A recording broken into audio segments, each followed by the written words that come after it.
네, 안녕하세요 여러분. 경매 트레이더 전사이트입니다. 오늘은 저희가 뒤에 보이시는 사무실에 나와 있는데 왜 여기에 서 있을까요? 바로 제가 최근에 이제 매각을 성공한 물건을 여러분께 성공 사례로 한번 말씀드리려고 나와 있습니다.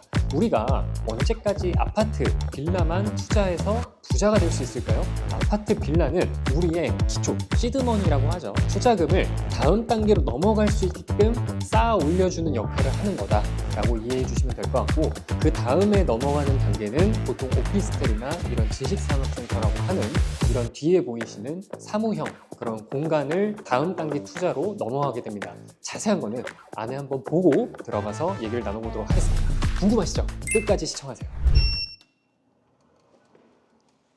자, 그래서 이런 공간을 지식산업센터라고 하는데, 이 지식산업센터는 크게 두 가지 종류가 있어요. 이런 사무형 공간이 있고, 두 번째는 드라이브인이라고 하는 작은 제조업 규모의 업체들이 활용하는 공간이 있습니다. 그래서 저는 두 개 다 투자를 하지만 요즘 같은 시기에는 이런 사무형 공간이 오히려 더 잘 팔린다 라고 이해해 주시면 될 것 같습니다. 이 물건은 문정에 있는 아주 좋은 입지를 가진 지식산업센터입니다. 공매라는 이 매입 기술을 통해서 최고점보다 거의 한 50%에서 60% 정도 더 싸게 낙찰을 받았어요. 왜냐하면 최고점에서 제가 매입했던 시점이 가격이 한 20% 빠졌던 시점이고, 그거보다 한 30에서 40% 더 싸게 매입을 했기 때문에 이 고점 기준으로 봤을 때에는 훨씬 더 싸게 매입을 했다. 제가 이 물건을 투자했던 이유는 크게 두 가지였습니다. 첫 번째는 이 부동산이라는 건 여러분 움직이지 않아요. 이게 무슨 얘기냐면 한 번 태어나면 운명을 바꿀 수 없다라는 겁니다. 그래서 입지가 가장 중요한데,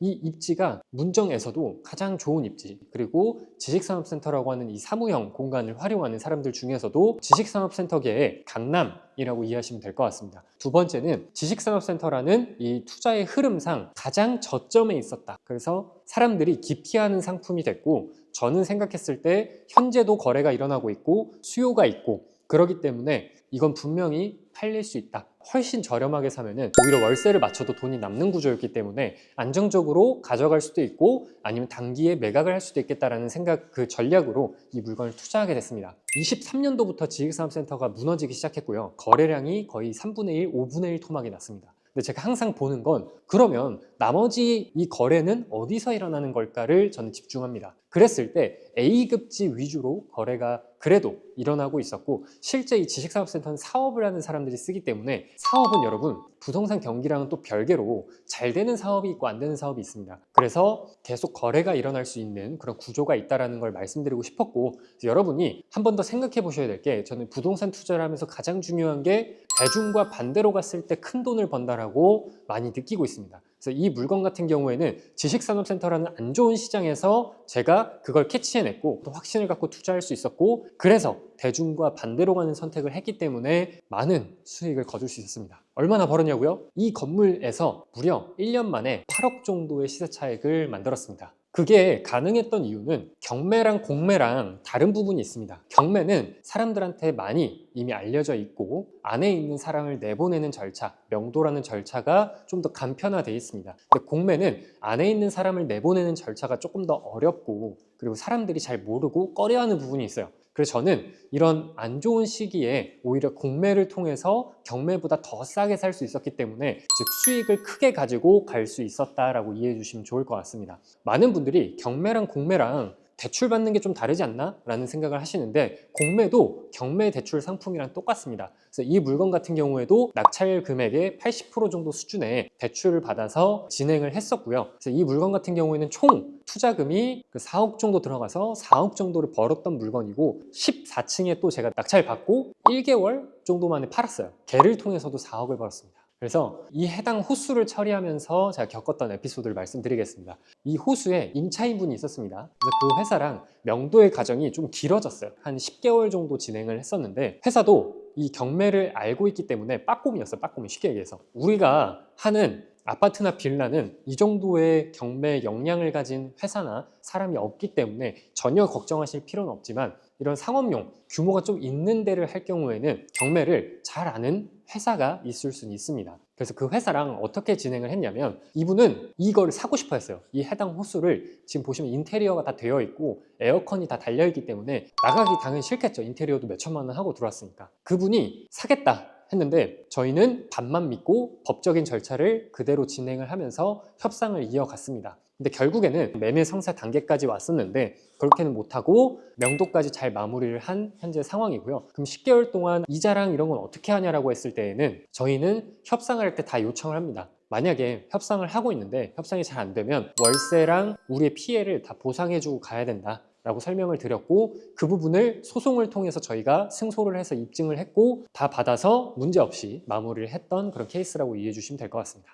그래서 이거를 우리는 소송의 이름으로 부당이득 청구라고 얘기를 하고요. 그리고 우리가 여기서 하나 알고 가야 될 게, 임차인이었던 이 회사가 건실한 회사인지 그리고 자산은 좀 가지고 있는지를 알기 위해서는 우리가 30만 원 정도만 있으면 이 회사의 재산 조회를 한번 해볼 수가 있습니다. 컨설팅 업체에 맡겨가지고 이 회사가 튼실한 회사인지 건실한 회사인지 알 수가 있었고, 그래서 저희는 이 소송하는 그 기간 동안에 충분히 이 회사가 자산이 있고 돈이 있는 회사라는 걸 인지하고 있었고, 월세를 지금 당장에 못 받더라도 이후에 청구를 하게 된다면 받을 수 있겠다라는 생각을 하고 이 물건을 입찰을 진행을 했다라고 이해해 주시면 될 것 같습니다. 명도라는 거는 매뉴얼이 정해져 있고 그 매뉴얼대로 진행을 하면서 결국에는 돈이나 시간의 문제로 가기 때문에 협상을 진행하면 되고, 명도에 대해서 궁금한 부분은 저희가 이전 영상에 촬영을 또 해놨기 때문에 거기서 진하게 한번 배워보시면 좋을 것 같습니다. 그래서 이 물건 같은 경우에 명도를 끝내고 내놓은 지 한 3주? 4주 정도 된 것 같아요. 빠르게 매매 계약이 체결이 됐다.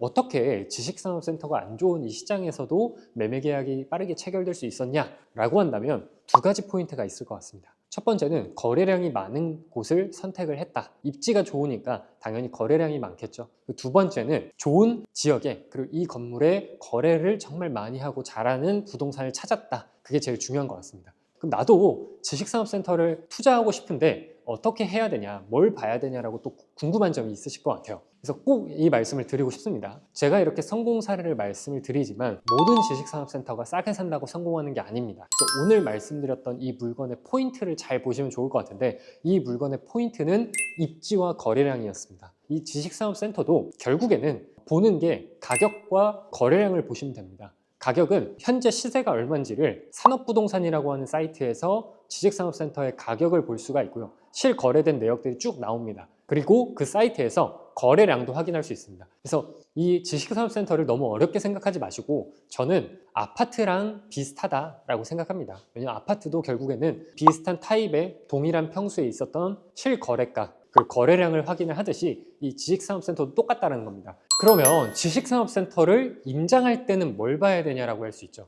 저랑 임장을 같이 가보면 확실하게 알 수 있지만 제가 몇천 명을, 몇만 명을 데리고 갈 수는 없기 때문에 여기서 간략하게만 말씀드리겠습니다. 지식산업센터는 아파트 임장이랑 똑같아요. 그게 무슨 말이지? 지식산업센터에서 봐야 될 거는 오히려 아파트보다 적습니다. 첫 번째, 시설을 굳이 안 봐도 돼요. 왜? 이런 큰 규모의 건물은 어차피 관리사무소랑 이런 설비 쪽이 잘 되어 있고요. 그래서 그냥 겉에서, 내부에서 확인 정도만 하시면 됩니다.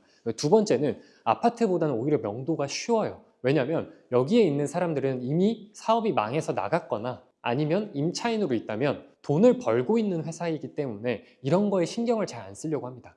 오히려 명도가 좀 더 빨리 끝나고 수월하게 끝나는 케이스들이 있다 라고 이해해 주시면 될 것 같고, 그리고 세 번째는 임장할 때 거래량이 많냐를 온라인으로 확인하고, 이 지식산업센터 같은 경우에는 와서 관리사무소에 가서 여기 입주 현황을 확인해 보면 됩니다. 그래서 공실이 얼마나 있는지 그거를 꼭 체크해 보시면 됩니다. 관리사무소는 관리비를 징수를 해야 되기 때문에 공실률이 얼마나 되는지를 대략 파악하고 있어요. 그래서 관리사무소나 아니면 1층에 입주 현황판을 보시면 얼마 정도가 비어 있는지를 알 수 있습니다. 그래서 평균 공실률이 15% 정도는 일반적으로 공실률이 있는데, 그거보다 30%, 40%, 50% 정도 되면은 그거는 급매가 나올 가능성이 있기 때문에 조금 조심해야 된다라고 이해해 주시면 될 것 같습니다. 그래서 저는 이 부동산을 총 5단계로 구분을 하고 있습니다. 1단계는 월급 소득입니다. 절대 직장을 지금 상태로 벗어나지 마세요, 여러분. 만약에 직장을 벗어나게 된다면 굉장히 어려운 투자를 해야 될 수도 있습니다. 왜? 은행부터가 직장이 있어야 대출을 훨씬 더 잘해주기 때문에 그래요. 두 번째는 경매 트레이딩 소득입니다. 경매로, 공매로 아파트나 빌라를 단기 투자를 통해서 내 시드머니, 투자금을 불려가야 되는 단계고요. 그 세 번째는 이제 오피스텔이나 지식산업센터처럼 이런 상업용의 조금 더 난이도가 낮은 건물로 넘어와서 투자라는 겁니다. 그래서 시드머니가 보통 3억에서 5억 정도가 필요하다라고 이해해 주시면 될 것 같고, 그 다음 상가입니다. 상가는 기본적으로 너무나 좋은 투자 상품이에요. 근데 양날의 검이 될 수 있습니다. 내가 공부를 제대로 하지 못한다면 칼이 되어서 돌아올 거예요. 절대 안 팔립니다. 그리고 마음고생도 많이 할 거예요. 근데 제대로 공부해서 좋은 물건을 싸게 낙찰 받는다면 그것만큼 좋은 투자 수익이 없을 겁니다. 실제 제가 한 건을 통해서 약 20억까지의 시세 차익을 벌어본 적이 있기 때문에 정말 좋은 상품 중에 하나다. 그 다음에 우리가 마지막 단계로 가는 게 사업소득이나 월세소득으로 상가나 아니면 빌딩이나 뭐 다가구나 이런 거 세팅을 통해서 현금 흐름을 만드는 단계라고 이해해 주시면 될 것 같습니다. 우리가 레벨 2단계나 3단계에서부터 이 현금 흐름을 먼저 만들려고 한다면 오히려 확장 속도를 늦추는 거라고 저는 생각을 합니다. 왜 그러냐면 어차피 이 현금이 있으면 현금 흐름을 만드는 건 쉽습니다. 이 5단계를 꼭 기억하고 지키고 투자를 하시면 좋을 것 같고, 부동산, 경매나 공매에 대해서 궁금한 게 있다면 하단에 고정 댓글에 부자 친구들 단톡방 링크를 남겨놓을 테니까 들어오셔가지고 외로운 경공매 생활을 하지 마시고 함께 또 즐겁게 같이 했으면 좋겠습니다. 오늘도 긴 영상 시청해주셔서 감사드리고, 지식산업센터 투자할 때는 꼭 거래량을 보셔야 된다. 이것만 기억하시면 좋을 것 같습니다.